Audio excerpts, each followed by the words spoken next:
जी महाराज कहते हैं कि मैं अब वृद्ध हो चुका हूँ, इससे ज़्यादा आपकी सहायता नहीं कर सकता। हाँ, लेकिन इतना बता सकता हूँ कि इस कार्य को कौन कर सकता है, इस कार्य को कौन कर सकता है। तो यहाँ पर संपाति जी महाराज क्या कहते हैं? संपाति जी महाराज कहते हैं कि जो 100 योजन की छलांग लगा देगा, जो 100 योजन की छलांग लगा देगा, वही इस कार्य को कर सकता है। क्यों? जो नाघय सत जो जन सागर करहि सुराम काज मति आगर। जो नाघय सत योजन सागर करहि सुराम काज मति आगर। मोहि बिलो की धरऊ मन धीरा, मोहि बिलो की धरऊ मन धीरा। राम कृपा कस भयउ शरीरा, राम कृपा कस भयउ शरीरा। जो 100 योजन की छलांग एक बार में लगा देगा, वही इस सागर को पार कर सकता है। यानी कि जो एक बार में 100 योजन छलांग सकता है, वही इस सागर को पार करके और सिया की सुध ला सकता है। तो जैसे ही इतना उन बानरों में से सुना, तभी एक बानर खड़ा हुआ और बोला, जाम्बवान जी, मैं 10 योजन जा सकता हूं। तभी दूसरा बोला, हम 20 योजन जा सकते हैं, 20। तीसरा बोला, तुम 20 की बात करते हो, हम 50 योजन जा सकते हैं, 50। तो जाम्बवान जी कहते हैं, और बढ़ो और बढ़ो। एक बोला कि तुम 50 की बात करते हो, 70 योजन तो हम गए हैं कई बार, 70 योजन।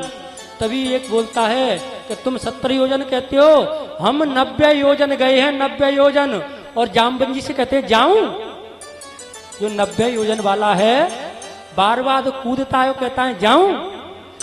जाम्बवंत जी कहते हैं, तुम 90 की बात करते हो, अगर 99 भी रह गया ना, तो भी डूब के मर जाओगे। क्यों? क्योंकि एक योजन में होता है 12 किलोमीटर। कितना होता है? 12 किलोमीटर। और 100 योजन में कितना हो गया? 1200 किलोमीटर है। तो यानी कि अगर तुम 99 योजन जाओगे, तो बाकी के 12 किलोमीटर कौन चलेगा? तभी अंगद जी कहते हैं, क्या? अंगद जो बाली के पुत्र हैं, वो कहते हैं, अंगद कहूँ जाऊं मैं पारा, अंगद कहूँ जाऊं मैं पारा। जिया संशय कछु फिरती बारा, जिया संशय कछु फिरती बारा। जिया संशय कछु फिरती बारा।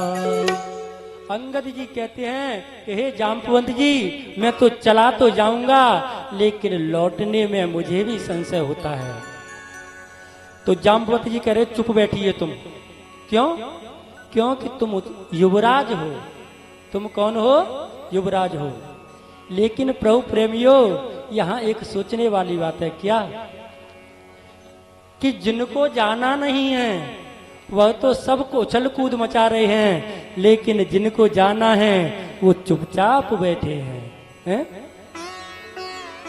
तो प्यारे प्रभु प्रेमियों, जो कार्य करता है ना, वह कभी हल्ला नहीं करता, और जो हल्ला करता है, वह कभी कार्य नहीं करता। आपने देखा होगा, जब हमारे यहाँ कोई बड़ा कार्यक्रम होता है ना, शादी वगैरह, तो जब दावत होती है ना, दावत, तो उसमें कुछ लोग ऐसे होते हैं कि केवल पीठ के पीछे हाथ लगाए और दावत में घूमते रहते हैं और क्या कहते हैं, ए इधर पूरी दे, ए इधर सब्जी दे, यहाँ पे रायता नहीं आया अभी तक। और जब पूरी दावत हो जाती है ना, तो जब घर का मालिक उधर को आता है तो क्या करता है, तुरंत चटनी की बाल्टी उठाएगा और लेकर चल देगा, चटनी ले लो, चटनी ले लो, चटनी ले लो। क्यों? क्योंकि उसको दिखाना है कि मैं भी काम कर रहा हूं। लेकिन मेरे प्रभु प्रेमियों, हम संसार वालों को बेवकूफ बना सकते हैं, उसको नहीं बना सकते हैं? तो यहाँ पर जिसको काम करना है वह तो चुपचाप बैठा है, और जिनको काम नहीं करना है वह हल्ला मचा रहे हैं। फिर क्या होता है, तभी जाम्बवंत जी महाराज कहते हैं क्या, कयाहि रीछपति सुने हनुमाना, कहूँ रीछपति कहूँ रीछपति सुने हनुमाना, कहूँ रीछपति सुने हनुमाना, का चुप साधे रहे बलवाना, का चुप साधे रहे बलवाना। पवन तनयवन पवन समाना, पवन तनय बल पवन समाना, बुद्धि विवेक विज्ञान निधाना, बुद्धि विवेक विज्ञान निधाना, कवन सो काज कठिन जग माही, कवन सो काज कठिन जग माही, जो नहीं होए तात तुम पाही, जो नहीं होए साथ तुम पाए।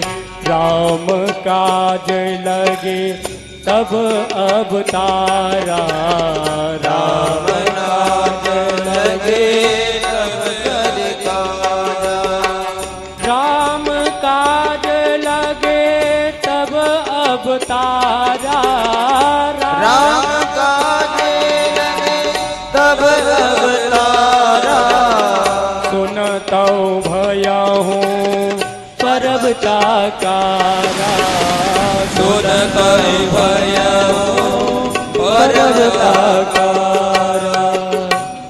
जैसे ही आज जाम्बवंत जी महाराज ने और हनुमान जी की तरफ देखा कि तुम कैसे चुप बैठे हो, हैं?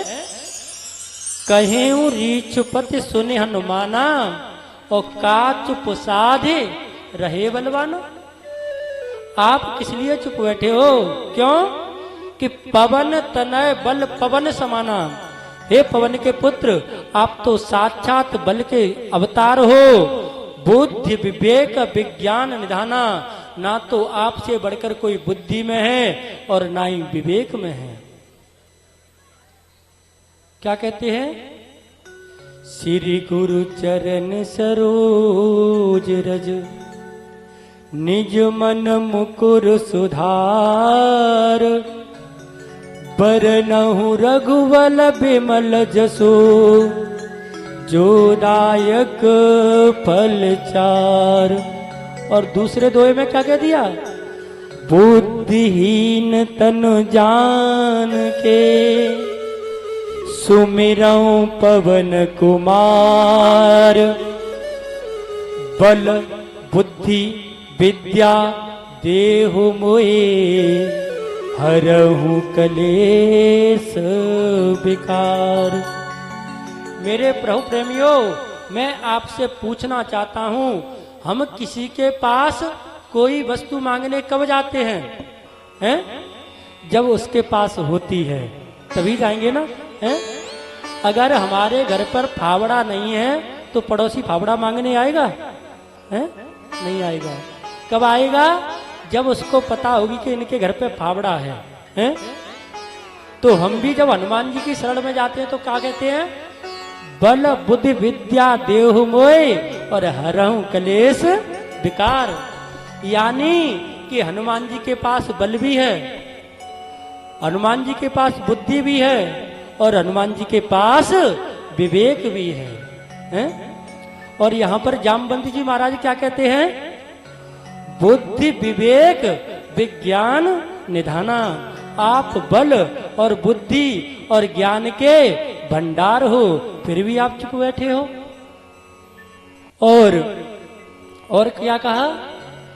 कवन सो काज कठिन जग माई और जो नहीं होए तात तुम पाही। हे हनुमान जी महाराज, ऐसा इस संसार में कौन सा कार्य जिसे आप नहीं कर सकते हो? हैं?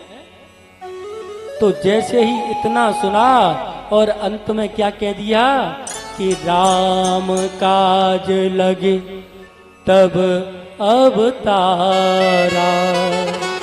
और जैसे ही आज हनुमान जी महाराज ने अपने प्रभु का नाम सुना कि मेरा जन्म राम जी के कार्य के लिए हुआ है, और फिर क्या हुआ?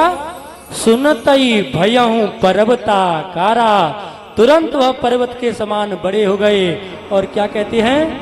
कनक बरन तन तेज विराजा, कनक बरन तन तेज विराजा, मानहु अपर गिरन कर राजा, मानहु अपर गिरन कर राजा।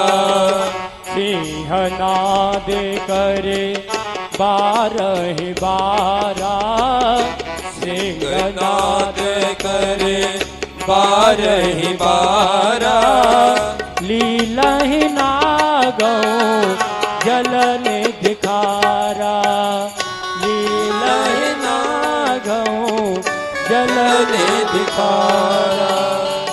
इतना सुनते ही तुरंत हनुमान जी महाराज पर्वत के समान हो गए। और पर्वत भी कैसे हैं? जब हम हनुमान जी का ध्यान करते हैं तो क्या कहते हैं?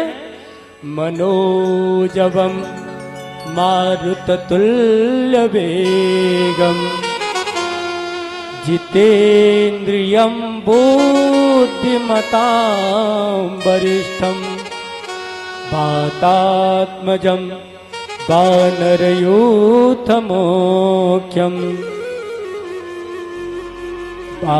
और उसके बाद अगले श्लोक में क्या कहते हैं?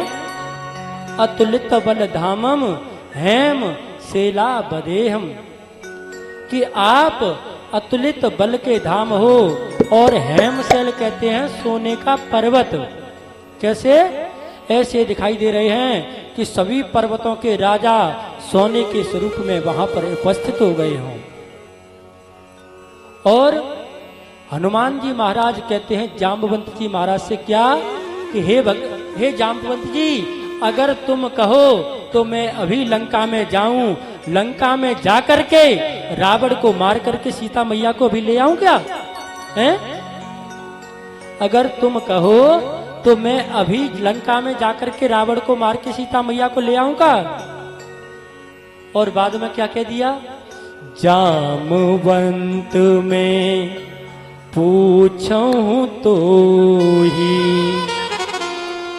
उचित सिखावन दीजहूं मोही।